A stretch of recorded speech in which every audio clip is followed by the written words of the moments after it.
May nag-post ng cabinet sa Facebook. Astig kong i-revamp natin. May pera na ako. Tara, kunin na natin. Ayun oh. Salamat, sobrang na-appreciate ko. Tignan mo ang ganda at sakto. Hindi ba kasya? Ito na ang part 3, kung saan sinusubukan kong mabuhay ng isang linggo gamit lang ang Facebook Marketplace. May cellphone, kotse, at layunin akong kumita ng dolyar. 1,000 ngayong linggo. Hindi ba kasya? Hindi, sa tingin ko hindi siya kasya ng ganyan.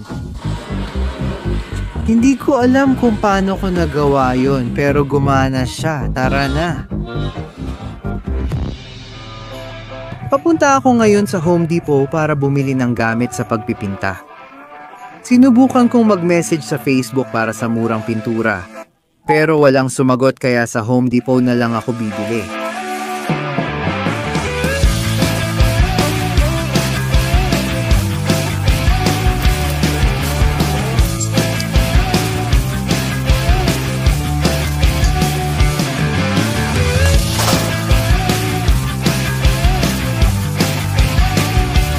Alam mo ba kung magkano ang isang quart dito mismo? Yung ba? Oh, pintura at primer. Gusto mo ba ng Siguro 1/4 lang, eggshell. mukhang mga 20 siguro ang hinahanap mo. 20? Sige, pwede ko bang kunin pareho? Oo. Habang hinihintay ang pintura, gusto kong lagyan ng detalye ang cabinet para maging mas kakaiba. May naisip akong perpektong ideya para dito.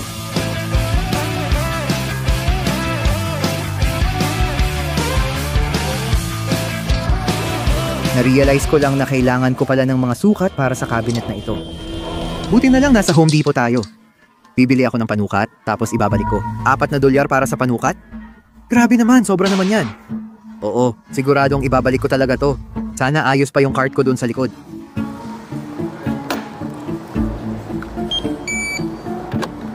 Pumili ka na paraan ng pagbabayad.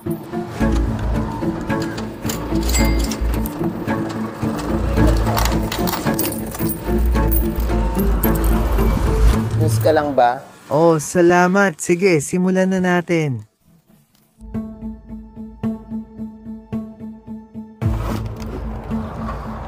Kaya ang kailangan ko lang ay ang sukat sa loob nito. Mukhang 8 pulgada ang taas nito, sabi niya. At mga 8.5 pulgada ang lapad. Mataba yan. Isusulat ko muna ito sa tala ko para maalala ko. 8 ang taas, 7.5 ang lapad. Sinabi ko ba na 7.5? Sasabihin ko na lang na 8. Nakuha na natin ang sukat, ibalik na natin to.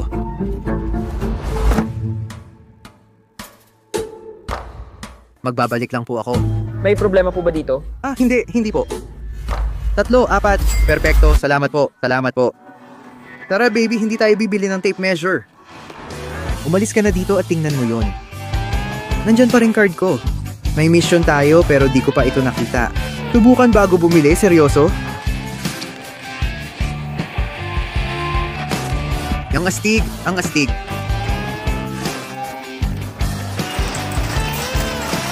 Sige, may sukat na tayo. Putulin na natin ang ilan dito.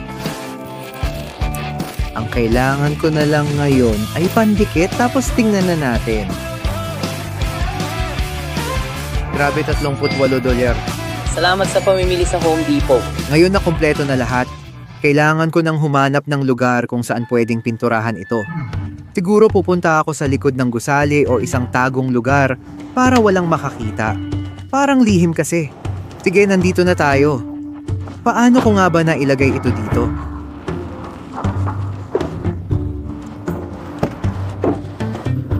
Sige, naisip ko na kailangan nating lihaing mabuti tong bagay na to. At sinubukan kong maghanap sa Facebook ng mga liha at iba pa. Pero ang mahal ng hinihingi ng mga tao.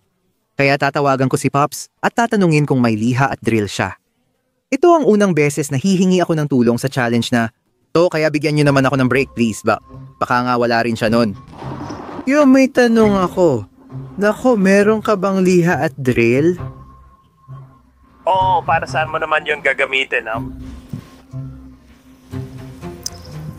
Nililinis ko yung cabinet. Pwede mo ba akong dalhan nun pataas? Nasaan ka ba? Isesend ko na lang lokasyon ko sa'yo kasi di rin ako sure. Malapit ka ba? Oo, alis na ako sandali. Sige, tara na baby. Sige, paalis na si Pops. Excited na akong pinturahan to, magiging masaya to. Hindi ko naman sigurado kung kailangan ko talagang lihain, pero gusto ko lang maging maingat. Kailangan ko rin ng drill at iba pang gamit para dito. Sige, kita-kits pagdating ni Pops. At tingnan mo kung sino ang dumating ngayon. Kumusta mga gamit? Tara na. Meron tayong sander at meron tayong drill. Parang ang video na to ay sponsored ng Ryobi o kung anuman. May literal na saksakan doon lang. Ayos lang naman siguro kung gagamitin natin ang saksakan ng iba. Diba? Hindi naman siguro illegal yon or kung anuman. Yan ay isang pinto.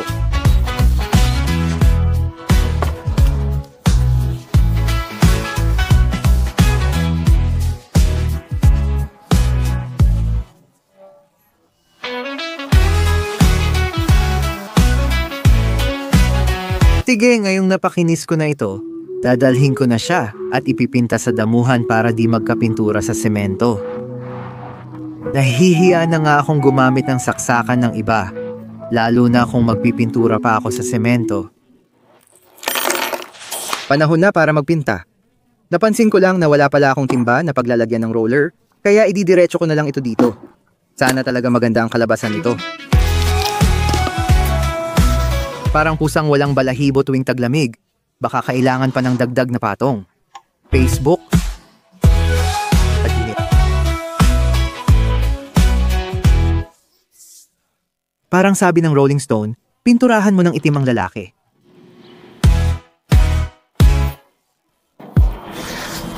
Sige, kaka-receive ko lang ng mensahe sa Facebook. May interesado sa prismatic evolution box. Hindi ko alam ang gagawin ko ngayon. Uupo lang ba ako at walang kita? O pupuntahan ko siya? May panganib din na iwanan ito dito. Baka manakaw o maitapon. Hindi ko alam. Titingnan ko muna anong sasabihin nila. Mukhang gusto talaga nila ito. Naku, mukhang dito ko na lang talaga iiwan to. Sana maging maayos ang lahat. Paki-subscribe na lang para dagdag panalangin na walang magnakaw nitong kayamanang to. Cabinet, benta na lang natin tong kahon. Naku, dapat ko na lang ba itong iwan dito? Sana nandito pa rin ito pagbalik ko. Sana swertehin ako at hindi masayang ang oras ko.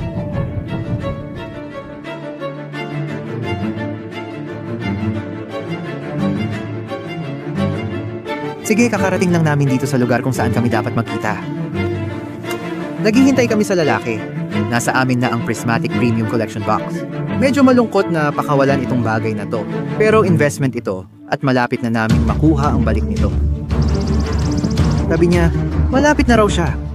Umupo ako at naghintay sa lalaki. Sabi niya, nasa Kroger siya ng 20 minuto, pero lagpas 25 na. At ayun, nagsimula na akong magduda na baka hindi siya dumating.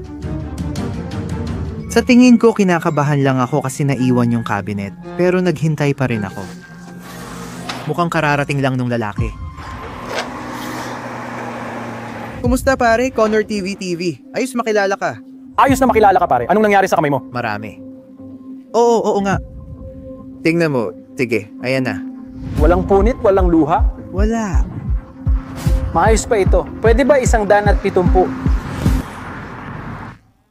Sa totoo lang, matibay ako sa 210, pero pwede ko itong ibaba sa 200. Sige. Gagawin mo ba? Oo, tara na. Perpekto. Salamat. Siyempre, nakakalungkot talagang pakawalan ito. Perfecto, ayan na. Salamat. Pinahahalagahan kita kuya. Pinahahalagahan kita. Oo, babanatan ko to mamaya kuya. Sasabihin ko kung ano nakuha ko. Ingat ka, saya kitang makilala. Tara, alis na tayo, baby. Tara, baliktarin na natin at umalis na. Panalo na tayo, ganun lang kadali. Oo, panalo na tayo. Oo, pupunta ako sa kotse at titingnan kung magkano ang nakuha natin dito. Pare, grabe to. Medyo kinakabahan ako. Sana andyan pa yung cabinet. Baliktarin na natin. Go, baby! Nasa 369 na tayo. Halos $100 kita. Pero pwede pa rin tayong malugi kung di natin mabalikan yung lugar. Nag-aalala talaga ako sa cabinet.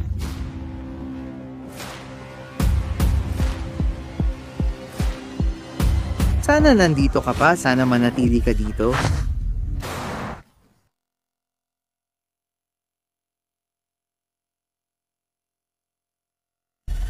Tara na, parang pakiramdam ko mawawala na to pagdating natin dito. Pero nakuha natin, baby. Tara na. Sige, bago dumilim, tatapusin ko na to. Ang ganda ng araw na to. Tapusin na natin, baby. O sige mga tol, matagal ko na rin ginagawa to. Nilapag ko na lang yung camera at nagtrabaho na lang talaga. Sa tingin ko, ang astig ng kinalabasan nito.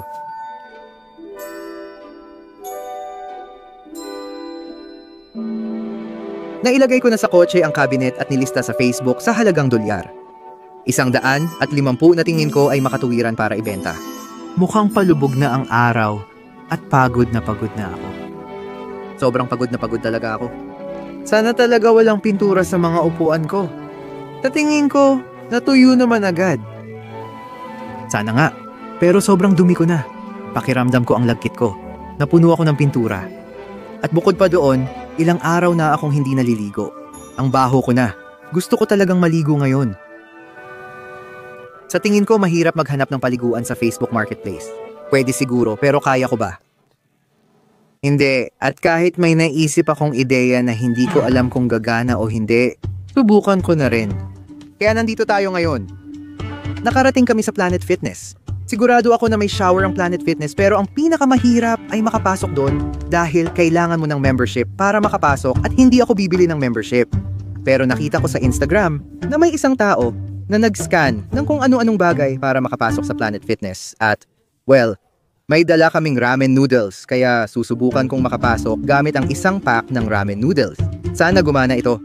Iiwan ko ang camera sa kotse kasi medyo awkward magdala ng camera sa shower kaya magre-record na lang kami gamit ang iPhone. Kita-kits tayo sa loob.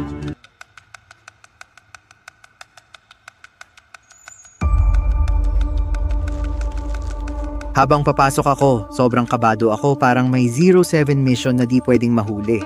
Dumaan ako mismo sa harap ng front desk at sinubukan kong magpaka-natural hanggat maaari.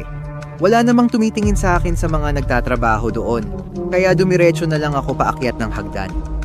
Okay, hindi ko na kailangan mag-scan o kung ano paman basta pumasok na lang ako.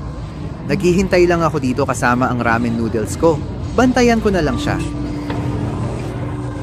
Matatagpuan ko rin ang mga shower sa huli.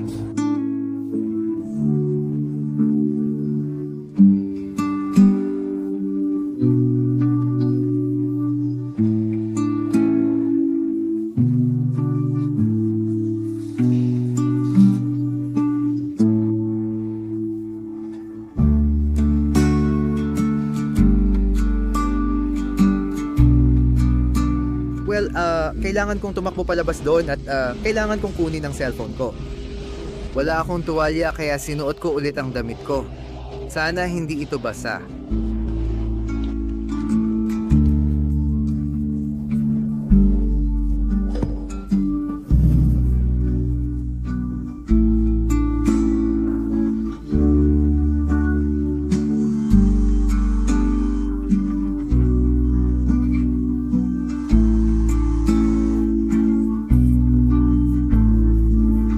Masaya ako.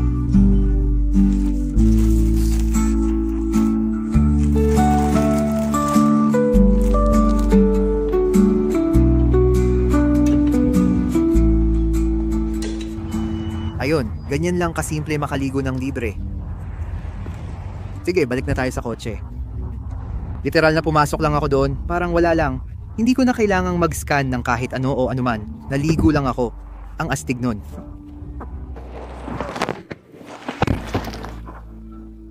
Ayun pare, naligo na ako. Hindi ibig sabihin malinis na ako dahil walang shampoo, pero naligo na ako. Ang saya ng pakiramdam doon. Minsan, kapag nagkunwari kang alam mo ginagawa mo, normal lang ang pakiramdam. Masaya ako na natanggal ko yung ilang pintura sa kamay ko. Sa wakas, matutulog na ako. Pero ang problema, hindi kami pwedeng matulog sa likod ngayong gabi, dito kami matutulog. Well mga pare, kakapasok ko lang sa likod ng Planet Fitness at mukhang walang tao dito. Halos walang sasakyan sa parking lot. Sa tingin ko, ito na ang tamang oras para tapusin ang gabi. Sobrang dami naming nagawa ngayon. Ang weird lang. Dati mahigit $300 ang pera namin. Tapos parang nabawi lang namin ulit yon ngayong araw. 369 na ang pera namin bago matulog kaya hindi na ako magrereklamo. Masaya na ako dito.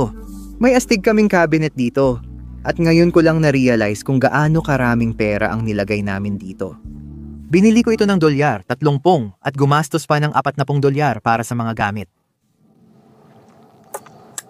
Malaki na yon. Kahit ibenta ko ito ng $100. 150 parang 80 lang ang tubo namin. Hindi na rin masama pero parang ang dami kong oras na ginugol dito. Pero investment naman ito at maganda. Sa tingin ko kaya naming kitain ang perang yon. Sana rin makuha namin ang $1,000 sa pagtatapos ng challenge na ito. Sa takbo ng mga pangyayari, parang hindi pa nga kami nakakaabot sa kalahati. Ayos lang. May 4 pang araw pero titigil na muna ako mag-isip. Kita-kits bukas ng umaga.